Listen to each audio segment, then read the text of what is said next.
Ahachai Bushenye bireryo mukakande sinjire yambara City na gole mwaharusha okudushohozo mu mpakezi bwa nyuma ya goro y'edakika ya 58 tebrwe Ryan Figo omucweka cya kabiri cyo muzanogu.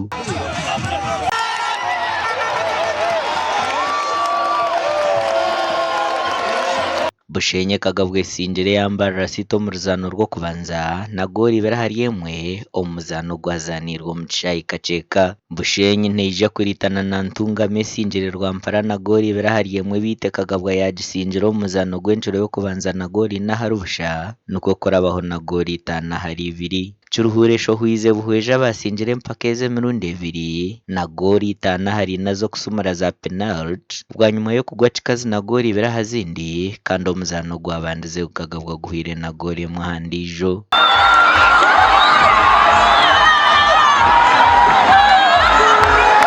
Churuhura hatane yo kuritana nibande yihire mu rubirizi na gole mu harusha omuzano guzanirwe Nyakasharu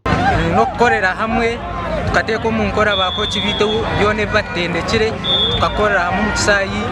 tukacoordinatinga murabu tukakora draw hatwiza tukumanyangu twine kwangura mpira ari twaguhangura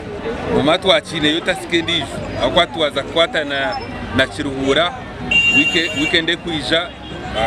umpira bangira nguruguru Bushenyi omucishayi cya Bushenyi ito twazagaruko mukabembezi bibanda nk'abanyibanda twagaraka twaganira n'abazani bitu twabahereza byone bikwetagisibwa za panadol zakizibahereza bamere n'ikindi kwasagamba kugira ngo cyaturemesa ku singo g'ompira nilaka Nigeri zoba wati gururu rwitu tia rwiguraje so twahindura tine laka ico cyo konka ware buri kimwe cyo ndacana chances twatwine konda zinka 20 bobi nkibiri nengemo yonka twatwine shots on target zitakubarwa bobi nkibiri yonka konke mo yibafuna iyo target yabakora makagoro.